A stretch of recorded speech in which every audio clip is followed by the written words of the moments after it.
Welcome, everybody, to another episode of Strife's Sanctum. I'm your host, Citizen Strife, and today I'm going to talk about MetaCon 2021. This is the first convention that I've been to in Minneapolis since COVID began, and actually a couple years even before that. These conventions up here are run by a company known as Anime Midwest, and they handle any convention from stuff here in Minnesota to Chicago and Illinois to Iowa and other areas. But what I like about that is that they've kind of zeroed in on having the same convention spot, the same hotel, and the same like general setup of their convention space. And I think the way I'm going to go about talking about this, I do have a hand of notes, is first talking about the convention space in general, then talking about how I went around the convention and did things, and then like certain things that I didn't see but are part of conventions in general, just in case people do want to experience them themselves if they ever want to go to a convention. And then maybe like just little bits of things here and there. I don't know how long this is going to be, but bear with me. I think this will be fun, and I'm actually doing it the day of the convention. I came home thinking, hey, I just want to record now instead of recording on Tuesday morning. At least hopefully if somebody doesn't knock on my door and interrupt me like I did on my first recording. So, in the last couple of years, Anime Midwest has done fairly similar setup in the same hotel. They start with one floor hotel registry, and then they cut off 1.5 of the first floor for their own use. And then the second floor is also convention space. And then if you want to do room parties or whatever, then there will be people on separate floors and separate rooms that'll say, hey, later in the day, we're going to do these fun things. And it's like, we're just going to watch anime or we're going to play games or whatever, you know. That didn't happen too much this year, but there were a couple. My whole thing was I was like a midday person. I go to sleep early these days, so I don't do a lot of the late night raves and like crazy like let's talk about 50 Shades of Grey and weird like anime stuff we've seen, or just, you know, talking crap with different 4-letter words. They would call them 18 plus panels. A lot of the fun stuff and crazy stuff tends to happen later in the night. I tended to stick with the midday panels and walking around and going to the dealer's room, going to the gaming room, maybe sitting down to watch an anime here and there, and then going to panels themselves. My way of going to panels is I like the voice actors and stuff, and I think I'll just start there.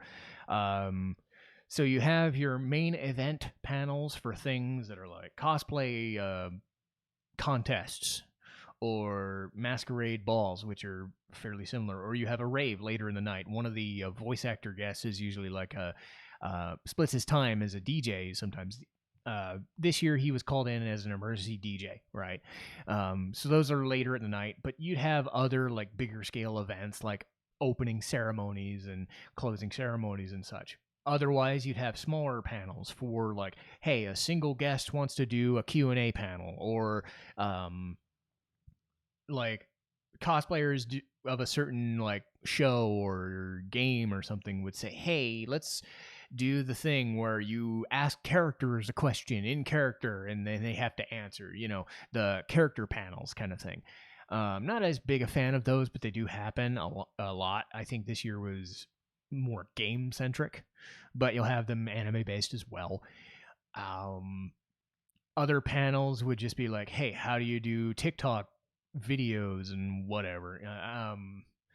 Like, let's just talk about video games, you know, just varied things. You'd have a lot of stuff for like My Hero Academia or whatever, just like separate little things. My thing when I go to conventions, at least now that I'm a little older, is I like to learn about actors and how they approach acting from whether it be anime, video games, or on-stage performances, because a lot of them do all of them.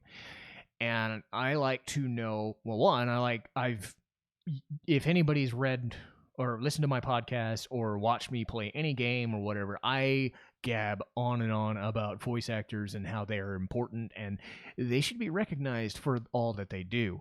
I'm sometimes a little overboard for it, yes, but again, when a guest, whether it it's anime based voice actor or in some cases video game or TV actor, you want to show them that they're important. You want to show them that people know who they are, and it's worthwhile that they're doing what they're doing. And maybe some actors who are just like the side characters or the additional voices, or the tech people behind the scenes, because there's a lot of work that goes into making cartoons and TV and video games and such. So you got people who dabble in those instead. So those panels are kind of like my thing. I think when you come to a convention, try to come up with a schedule, but also be like very flexible and say, I don't really want to do that one, but I really want to do this one instead. My thing was I wanted to meet some of the guests.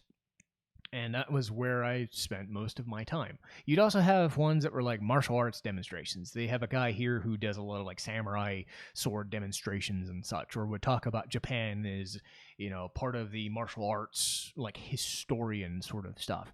I didn't really get into that because at the time I was kind of feeling more of the voice acting side. The voice actors I met the most would be Greg Ayers, Quentin Flynn, and then Heather and Tyler Walker. We'll start with Greg first because I went to his panels more than anybody. And he's been a Funimation voice actor. So Funimation's based in Texas. But, if you've seen stuff like Fullmetal Alchemist or Clannad or, just pick any number of show. And you hear a guy that's like, he's a dude, but he sounds like he's 13. That's probably Greg Ayers. I'm trying to remember, like he was Chrono and Chrono Crusade and other stuff like that. Like he's been in everything. And he would say as much. Like his whole thing was he didn't start out to be an anime actor or whatever. He kind of lucked into it from his other jobs, and he's always been like a Minnesota mainstay. Like he likes to come to these conventions and it's always cool. But he's like a bundle of energy, and his panels were just like here's this anime. Like he is an anime fan. And I will contrast that with a couple other guests that I will talk about because you can hear it. You can hear that, like, if you talk to him about any of the current stuff, like, hey, I wanted to watch the live action thing of Bebop. What's your opinion on it? He'd be like, yeah, I want to see it. I don't want to go into anything that would be a non-disclosure agreement, but safe to say, like, when you hear him talk, you can hear his excitement for being a part of the industry for so long. Because again, a lot of these people have been in the industry for 20 years, and as has he. So they deserve respect for being at a thing that they've done for 20 years. It's like being in any other job for 20 years. I was like, oh, holy shit, 20 years? Okay, I'm okay with that. His other panel, which was a big deal, was It Gets Better. It's a nonprofit, anti-bullying, like LGBT, like just one of those anti-bullying harassment campaigns. And this has been around for like 10 years. And that one was a way more serious panel. And he made it a point that he's been doing that panel for 10 years. And it's a thing with celebrities in it. It's a thing with anime actors in it because it spans everything. One of my major fun things with some of the guests and I were talking about disabilities rather than talking about, mental health, which they got into. And I'm not going to throw specifics other than my situation. I don't mind disclosing my situation. I'm legally blind. And it's weird when you contrast how if I was to walk with a cane out in the street, which I do not have to, but you notice that I'm off camera sometimes, and that's because I cannot see text very well. Like that's why I don't do subtitles. That's why I stick with dubs a lot of the time. That's why I stay off camera some of the times, is because I can't read. Anybody who saw me try to do Doki Doki Literature Club, for instance, like I can't physically read that for that long. And that's why certain games are like, I can't really do this one because I just can't do it. So in the scope of real life, being disabled has disadvantages. And I think the cool thing about the panel was getting to talk about how there are struggles for people with what they're called invisible disabilities. Like, no one would say anything to me if I didn't tell them, or if I didn't have the cane or a seeing eye animal, or service animal sort of thing. And it also bleeds into stuff like mental health and whatever. So if you do get a chance to do one of the more serious panels, be aware that they do describe a lot of things in depth, and Greg went to a lot of effort to make sure that we as people understand all of the roles in society and don't make it, don't marginalize people. Just don't be a dick, right? That's a simple fact. It's like, if I think the words that I remember most was, if people are going to judge you offhandedly, then they've already made up their mind about how they treat you as a person. So it's a good lesson. It's like, don't let somebody label you something just because of something they see that they don't understand. And even then, if they have figured it out, don't let them discourage themselves and say, oh my God, this is such a big change, because I think the reason it gets better is a big deal is because a lot of people have things that they go through, and some are more serious than others, but the same rule applies. Just don't be a dick to people. That's true for anybody. And I respected that was one of the bigger panels that I went to. Another actor I met was Quentin Flynn, who more well known, I suppose, because he was Raiden from Metal Gear Solid and Axel from Kingdom Hearts.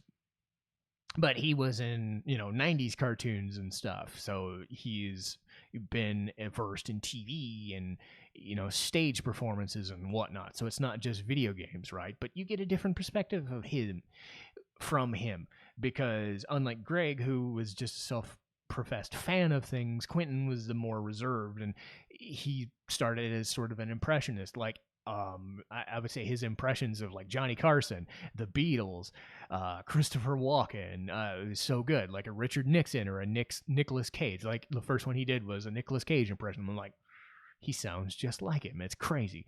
But the way he would approach acting would be different, and this would go into how you deal with actors in general. The question came up as like, well, what did you think of this character from this thing? And he's like, well, I've been in so much stuff, or I have to work on so much stuff, that I can't remember everything I do.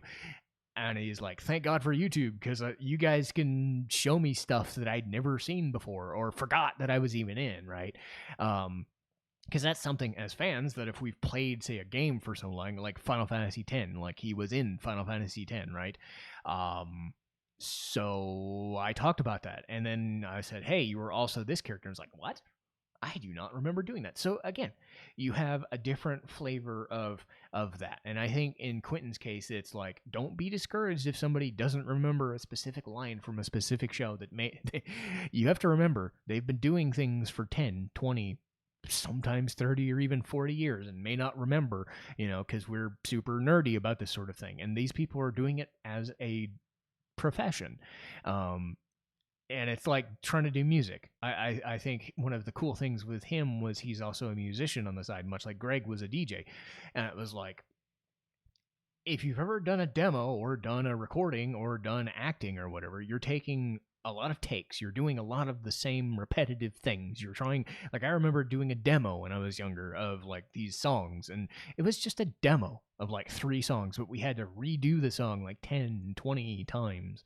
Imagine being in a booth for 4 hours and saying the same line over and over and over, and doing it in a different way, and doing it in like a screaming way, and then doing it in a subdued way, or even auditioning in a thing. And it's like, you probably don't want to remember doing that, because then you think of different things. So when you talk to actors, you be aware that this is a job, but it's also a fun thing that they do. So you have to be like respectful of, like, they're very busy, and sometimes they don't remember everything that they do. They sometimes don't remember watching or reading or playing the game or the show that they were in. So you get kind of different sides of different actors, based on their personality. So those were the 2 main guests. The other 2 I met were more on the production side of things. Heather and Tyler Walker, also from Funimation. So they do more of the production, or like creating the sound profiles, or doing sound engineering, or casting direction and whatnot. And they talked about auditioning for anime in, Funimation, and they said, well, some people like to give like these big sheets that have the name of the character in the show that they're doing, the type of character they're doing, the type of voice that we're looking for, and even these lines that they're looking for, and then people would audition for them. Some do, some don't. And I thought that was really cool because I got to learn that like a lot of people sometimes don't even get into anime just to act, or video games or whatever to act. Sometimes they're just sound engineers, and then they just like, hey, I get to learn to do this thing. I get to learn to do this thing. And then they do more of that, and they get, different skills, and then learn. It's like a boot camp of different skills that they learn and different things that they get to do for a company. And it's like, oh, well, if I'm not acting in a show, I can still do this thing and stay busy. So that was kind of cool, and learning that side of it, because again, I think actors are, especially for the lower, like lower on the totem pole than say the Hollywood, you got the A-listers and whatever, but you have to have actors for everything. You have to have actors for commercials, you have to have actors for TV, you have to have actors for soap operas, or whatever, and cartoons, anime, video games are same. It's like you have to have a lot of skill, and you have to understand, like, a lot of these people don't get into it just because they're fans. They get into it because they're good at their jobs and they need to be respected for it. And you can't like discount what a person says. So I tend to go to these conventions to meet them and to say, hey, what you're doing is important, and these shows would not be as fun as they are if they were, silent or just subbed or whatever, So a lot of people deserve attention, and I wanted to throw that out there. Hopefully I don't get in trouble for, I don't think I said anything out of the ordinary, because you don't want to say a person's doing a thing or whatever, you don't want to badmouth a person. And I have no reason to, because all four of those people that I met were awesome. So I was like, yeah, it was fun. It was amazing. And obviously different conventions are going to have different things. Like Greg might be in another one. I think Greg's been in like every convention I've been to, and it's like never once did I feel annoyed by that. But again, if you like seeing different people different times, cool. And if that's not your thing, there's so many other things in the convention to do. So if panels aren't your thing, well, you could go to the dealer's room. And the dealer's room is just like a farmer's market of like, here's some artwork, here's some craft materials, here's a mock-up of Thor's hammer that I made out of plastic or metal or whatever. Here's some figurines. I bought a figurine way over market price because I was dumb and felt I needed a souvenir. It happens. It's like going to a concert and buying a shirt for $50 instead of like 20. That sort of thing. So that's where you get all of that fun stuff. The other side thing that I would do is I would sit down and I would watch anime. They have a room stationed for anime, and they would play, whether it be the big favorites like Full Metal Alchemist or Konosuba. Like, I don't need to be convinced to watch Konosuba or Full Metal Alchemist. Like, I would sit and watch those. But they would have more obscure stuff like Kimba the White Lion. I was like, really? Okay, well, I'll watch that for a few minutes. Or I'd watch something like Dagashi Kashi, which is, I watched it, got a few episodes in, and this was like a couple years ago. It's fine. I might rewatch it someday. The show I remember getting into, and I'm going to actually watch after I get some free time next week, is Joker's Game. This was, the best way I would describe it would be an anime version of the Kingsman movies. Those kind of sort of James Bond, sort of spy thrillers that are half serious, half comedy, like mostly comedy. Like the new one with Ray Fiennes is coming out like really soon, right? This one is like super freaking serious. And from what I heard when I told people that I'd watched Joker's Game for like an episode, was like, oh, you might like that. I would definitely watch that. It's not the best, but it's not the worst. And it's like, if you're into the super serious spy shit, like that might be for you. So watching anime just to sit down and just chill for 5 or 10 minutes, or even an episode, or even watch the whole freaking show for the 2 or 3 hours is fun. The other fun thing I would do would be going to the gaming room. And they have 2 sets of gaming rooms. They'd have the tabletop gaming room or card game room. A lot of people would be playing like Magic the Gathering, or they play Catan with this like gigantic freaking dice roll. They had a wall of like different games that you could play at different tables, but you would also have like the vendors would have everything from Magic and other trading cards like Pokemon to a Final Fantasy trading card set. They would have D&D books. They would have, just these obscure card games or board games or stuff, and it was always so much fun. The gaming room itself was a little different this year as well. The last like 5 or 6 conventions I went to have been kind of the same. They would have pick a console, whether it be the NES, Super NES, PlayStation 4, whatever, and you would play Mario on this one or Sonic on the next one, and then they'd have Super Smash Brothers over here. They'd have a DDR cabinet over there, and then you name it, like Halo or Titanfall or Fortnite or whatever, and they would just play those, right? And it would just be a wall of like 30 consoles. This year was a little different. They actually got a whole host of like arcade rhythm game cabinets from Japan, and they had anything from Final Fantasy rhythm games, like the ones you'd have on the DS and 3DS that were released on those systems. They had a version of that, so it wasn't like full on here's the soundtrack to every single game they ever did, but they had like 5 or 6 songs from every Final Fantasy game, up to 15. But then they'd have stuff from Tactics. They'd have stuff from like Chrono Trigger, from Secret of Mana. And I was like, oh, awesome. And it played just like, those games. It would be set differently because you'd have your thumbs on the button, and then you have your fingers on the other 2. It was like this weird, like circular kind of thing. Right next to it was a Miku machine.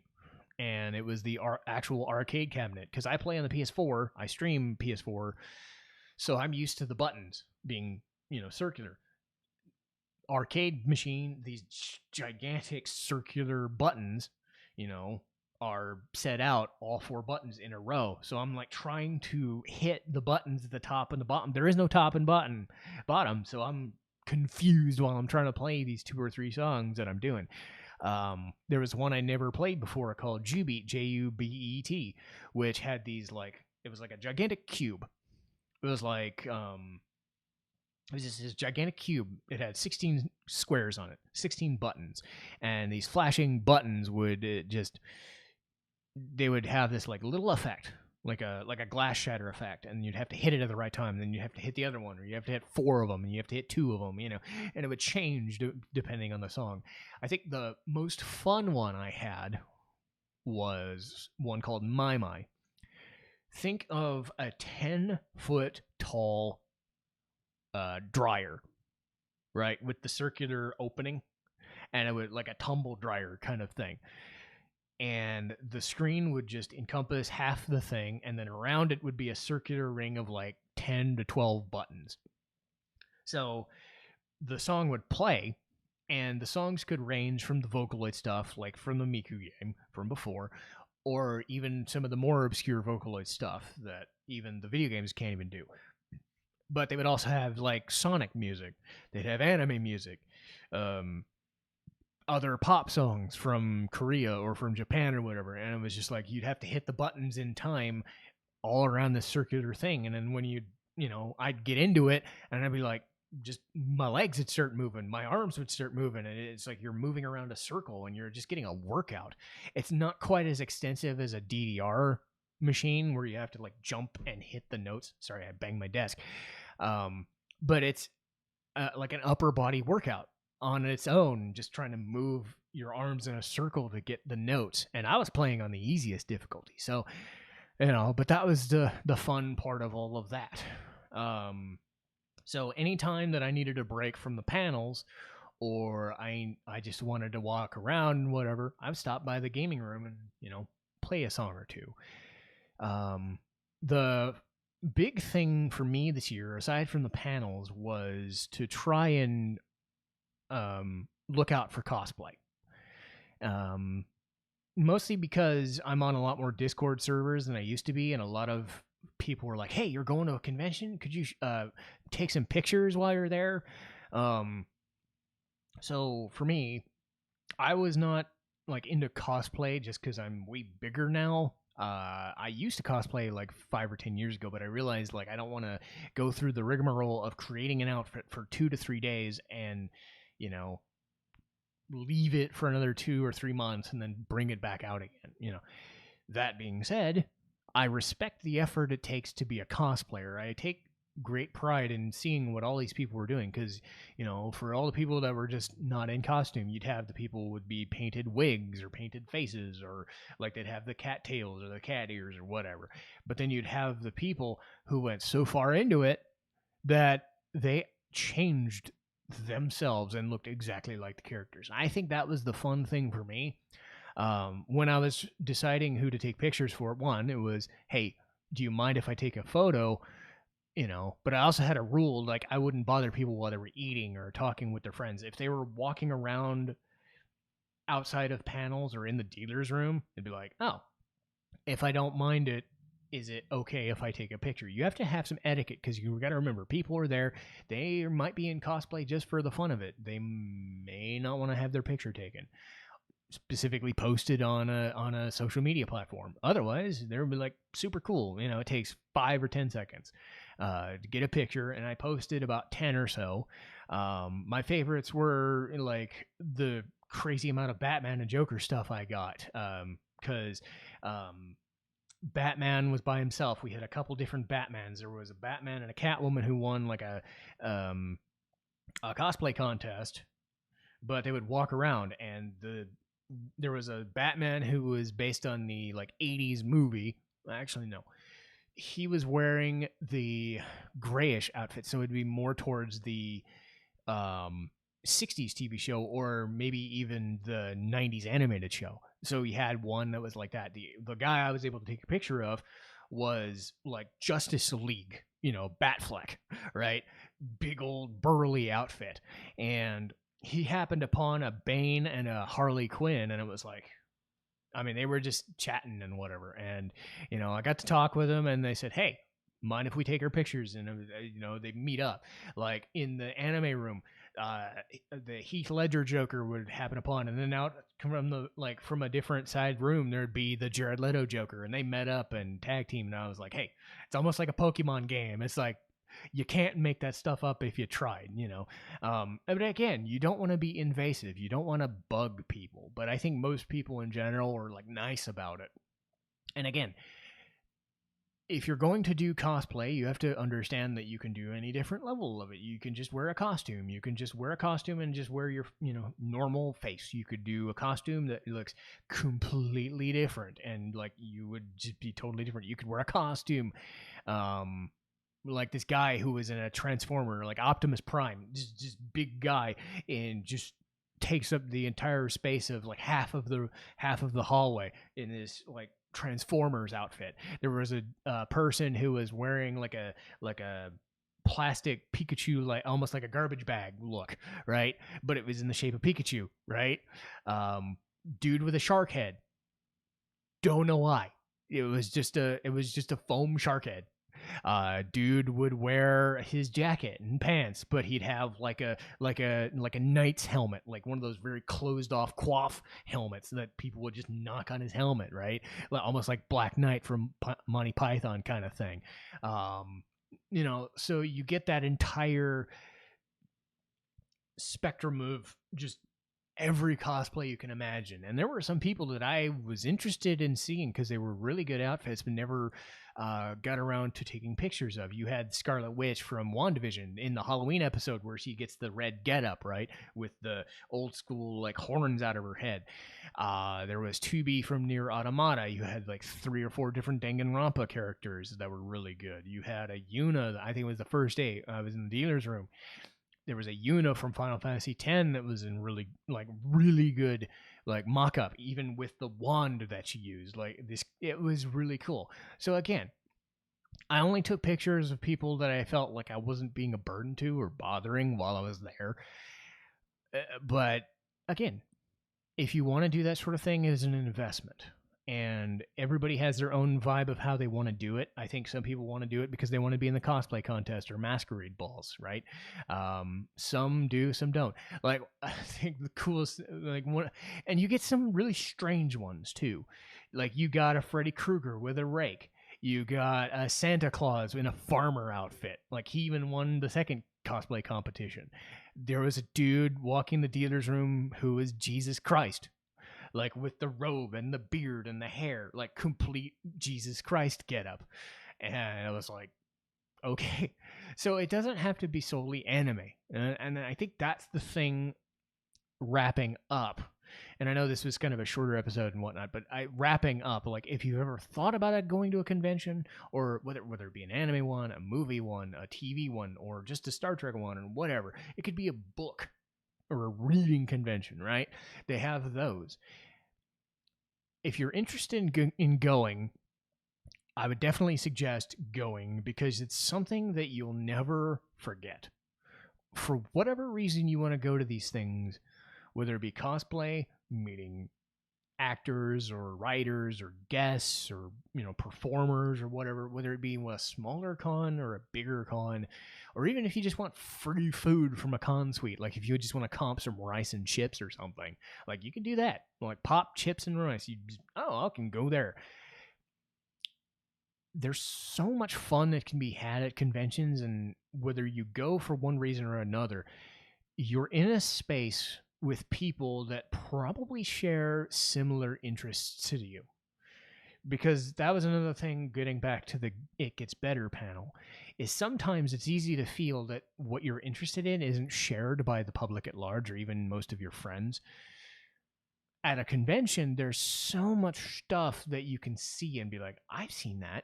I've heard that. Let's get to meet each other. Or, hey, can I take your photo? Or, hey, can I get a picture at this dealership?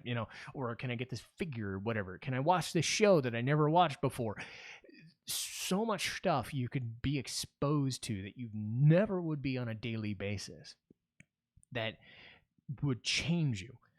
It's an experience. It's like going to a theme park for the first time, like going to a Disney World kind of thing, or going on a vacation to some faraway city or country. You get to see things that you don't get to see for a couple of days and get your mind off what you're doing in your daily life. So if you're ever interested in going to a convention, I'll convince you to go. Hell yeah. If you've made it this far, thank you. Because I gush over going to these conventions so much. I was happy to get some time off of work to just go. And I was like, it's been 3 years since I've been to one, and I'm hoping to go to one in March. I'm hoping to go to one in May. I'm hoping to go into as many as I possibly can going forward, because these are things that I enjoy. And I always love going because there's something new that I get to experience. And it's always going to be a fun experience. So I hope if people do decide to go, they get the same kind of feeling that I do when I go to these. But that'll do it for me. I recorded this midday Sunday, like in between a Vikings game and whatnot. I was just like, hey, I'm home. Let me talk about the convention now so I don't have to wait until Tuesday and possibly forget something. So I'll post this right as I'm done. That'll be my podcast for this week. Same schedule as before. We've got Symphony of the Night next week. I believe it's going to be another anime a week from that, which would be Heat Kaijay, and then I will talk about Xenoblade Chronicles. Later next month, I'm going to dabble into Bebop and the live action Netflix live action Bebop show. Please be good. Please be good. God damn it. Please be good. So that will be my schedule for the next month or so. So I've got stuff to do for a while, but that's enough for me today. I'll see you guys next time. Citizen Strife, signing off.